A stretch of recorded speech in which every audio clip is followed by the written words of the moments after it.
no sense.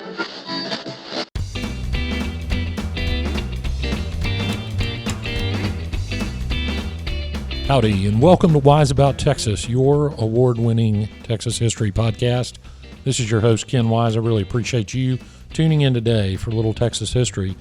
I want to start by thanking everybody for all the feedback on the interview with author Stephen Harrigan and his new book, Big Wonderful Thing.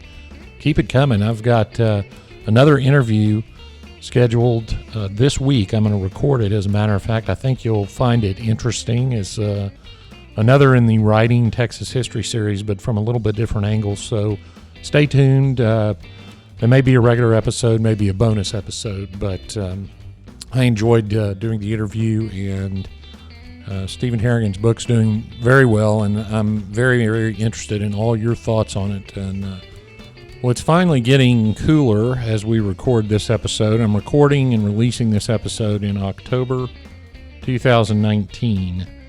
And the cooler weather usually means football. My football mood is sort of up and down this year. Hope your football season's going well.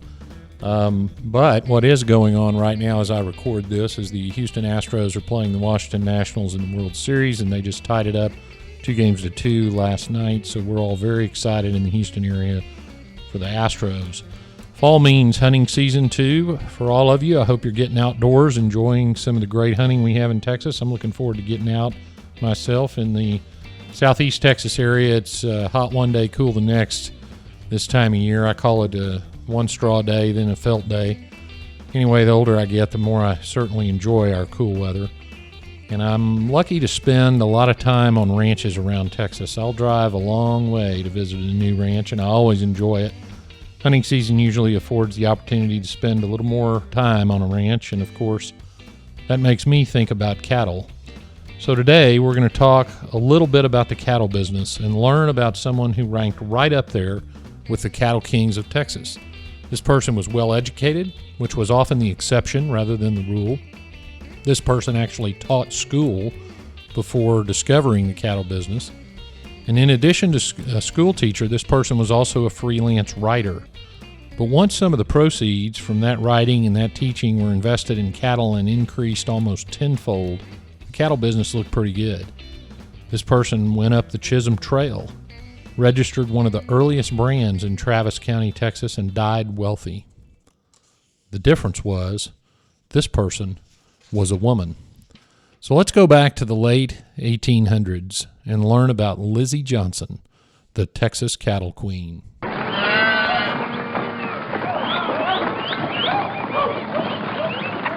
You know, post-Civil War America was not a time or a place where women were expected, allowed, or even often thought capable of being business moguls. In fact, they were expected to raise the children, keep the house, and maybe be a school teacher. But Texas has always been different, and we've talked on this podcast a lot about the incredible women that occupy so much of Texas history. We talked about Pamelia Mann, who took her oxen back from Sam Houston, Angelina Eberly, one of my favorite characters in Texas history, firing a cannon in Austin to stop the movement of the land office archives from Austin to Washington on the Brazos. We talked about Bessie Coleman, the first African-American licensed pilot.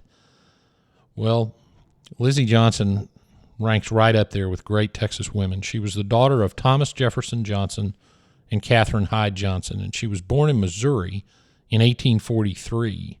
She was actually second cousins with the great Texas hero Albert Sidney Johnston, who we discussed in episode 17. So go back and check that episode out.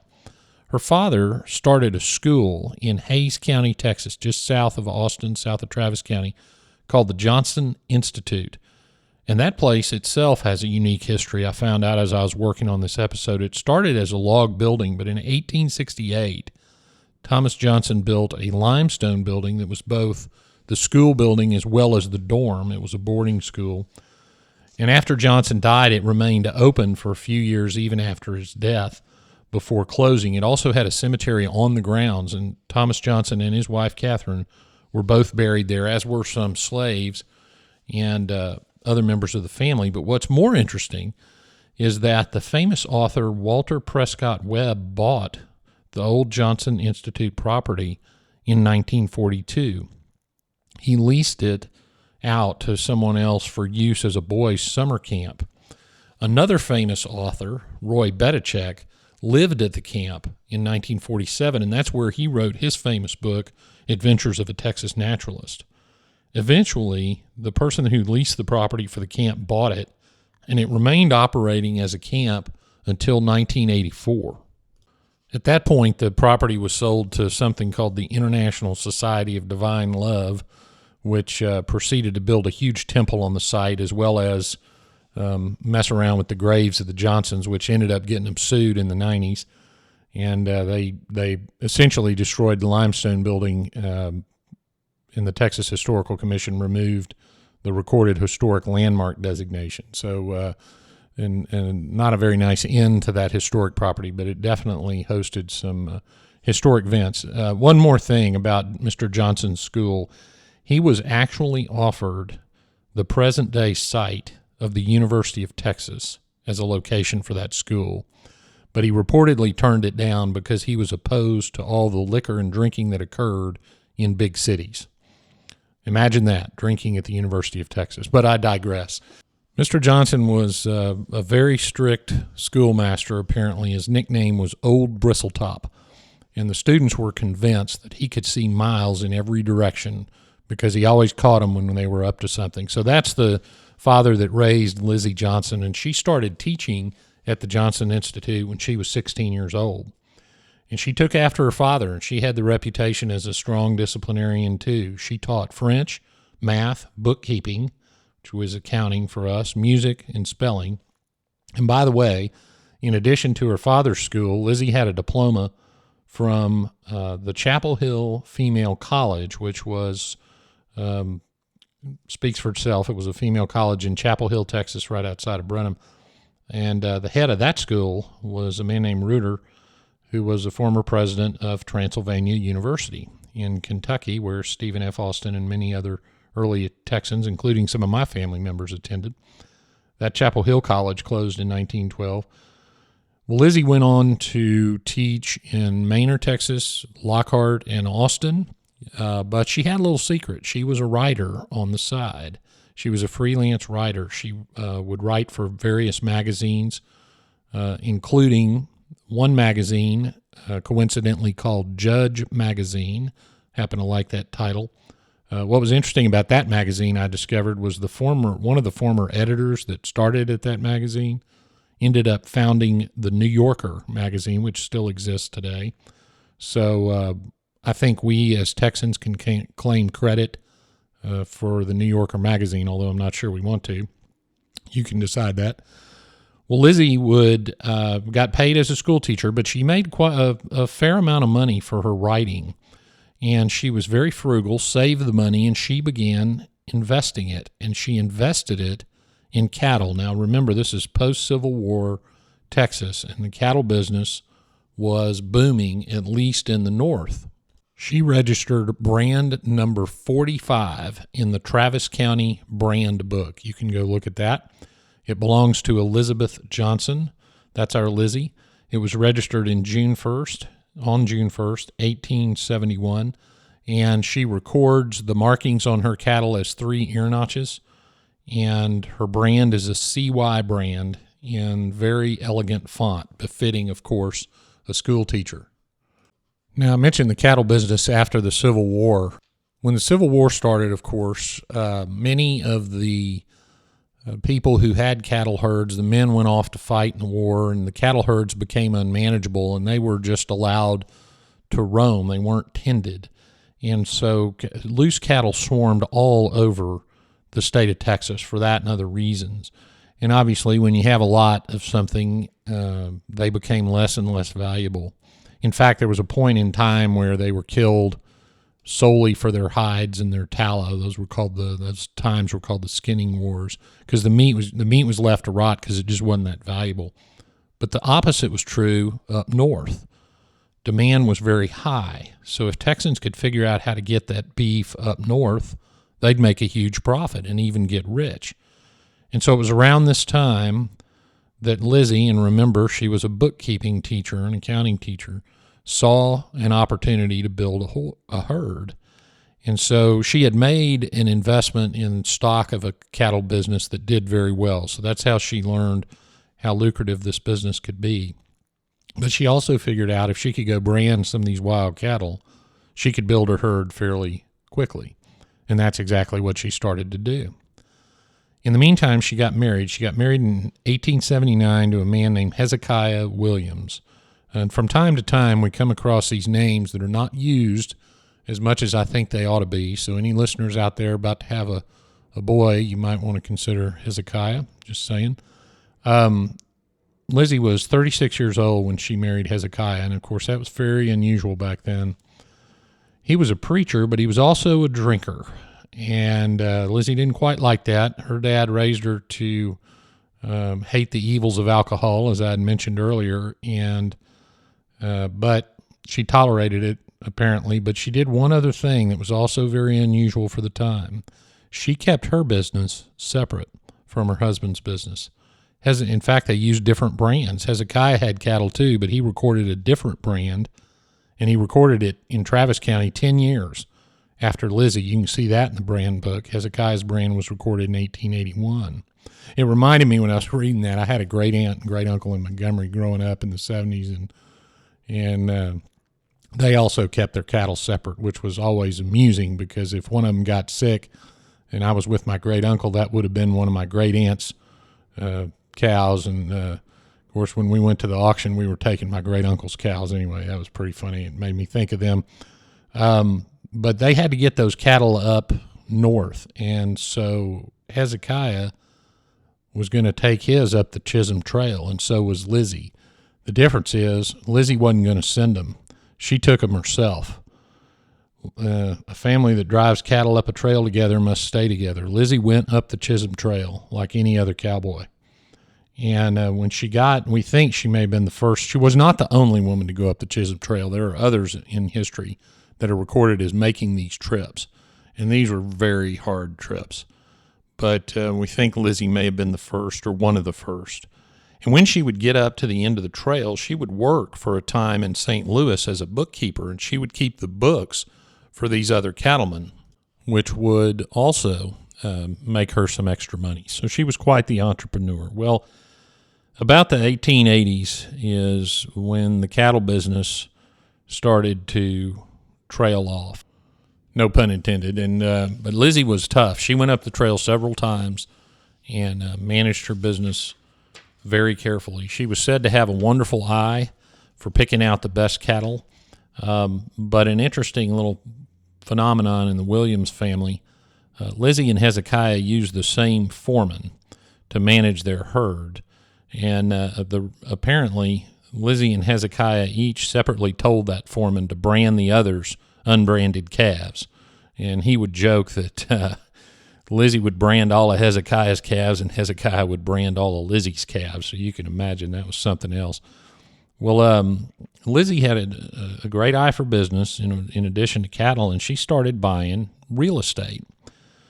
She bought the Brugerhof building, which was located at 919 Congress in downtown Austin. Now, there's an office building there today, but that is a prime address, and the Brugerhof building stood until I think it was torn down in the 90s. If I remember, anybody out there remember that, send me an email.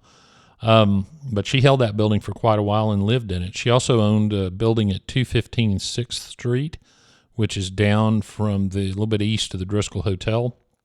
I looked at a picture of that on Google Street View. That's now a food mart next to a tattoo parlor, but that's 6th Street for you. And it may be the original structure. It may have been the actual structure Lizzie owned.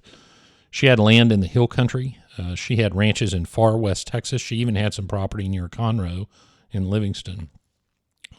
She and Hezekiah also had a big ranch in Hays County, and they tried to found a city. They founded a town called Hays City, and they attempted to get the county seat of Hays County moved to Hays City, but they were unsuccessful. Lizzie would always dress to the nines when she traveled, and she loved to travel. She bought the finest, biggest dresses of the time. Now, we're getting into the late 1800s now, and you had those big dresses. She bought a lot of diamonds, not only because they're pretty, but because she knew they were a good investment. I found some notation that she and Hezekiah actually lived in Cuba for a time. Now, Cuba was great cattle country, so that might have been an adventure in the cattle business. Hezekiah ended up taking sick. He died in El Paso after trying to be cured in various places. We don't know exactly what he passed from. And after that, Lizzie dropped out a little bit. She stayed in Austin. She had a good friend in Major George Littlefield. But that was really it. Other than that, she was considered a very miserly old lady with very few friends. She lived in that Brugerhof building that she owned, and she was very tight with her money. She was solicited by every charity in town, and she would rarely give. I mentioned she dressed very fancy when she traveled, but when she stayed in Austin, she dressed very plainly, sort of raggedly. She wouldn't eat hardly anything. She wouldn't spend any money on food. There was a restaurant in the Brugerhof building that would send her meals, but it turns out her relatives were actually paying for those meals. She thought she was getting the food for free, which was great with her, but her relatives were actually paying for it, so she'd have decent food to eat. She was said to have more than once been mistaken for a homeless beggar when she would walk the streets going to the post office or something, and she would laugh about that because people would give her money, and of course she would take it even though she was wealthy, and then think she'd really pulled something off. So that was interesting. She would also, there was a story that she would issue, the Brugerhof building was heated with wood stoves, and she would keep the wood sticks locked up in a room, and she would issue them to the tenants stick by stick, and she would never burn more than one stick at a time. Well, you know, if it gets cold enough, you're going to need more than one stick in your wood stove, but she wouldn't do that. She eventually became severely undernourished, and now this is kind of a sad end, but she, just went further and further downhill. Ended up living with her niece in her final years, and Lizzie died in 1924. After her death, that niece that she lived with went to the Brugerhof building to go through her things, and she found cash scattered all over the apartment. She found it in bookcases and scattered around in cracks in the wall and in various other places. And she also knew that Lizzie had all those diamonds that she had bought. Well, she finally found them, and she found them in the basement of that building at 215th 6th Street in a very nondescript box wrapped in a cloth. So I'm not sure if y'all want to go up by that food mart on 6th Street, but they might not have found all the diamonds. I don't know what's in the basement there now. Her estate, the state documents reflect that her estate was valued at over $180,000, which is real money today, but was certainly real money in the 1920s. She didn't have a real good relationship, as you can imagine, with most of her relatives. And the relatives sold off the land for cash.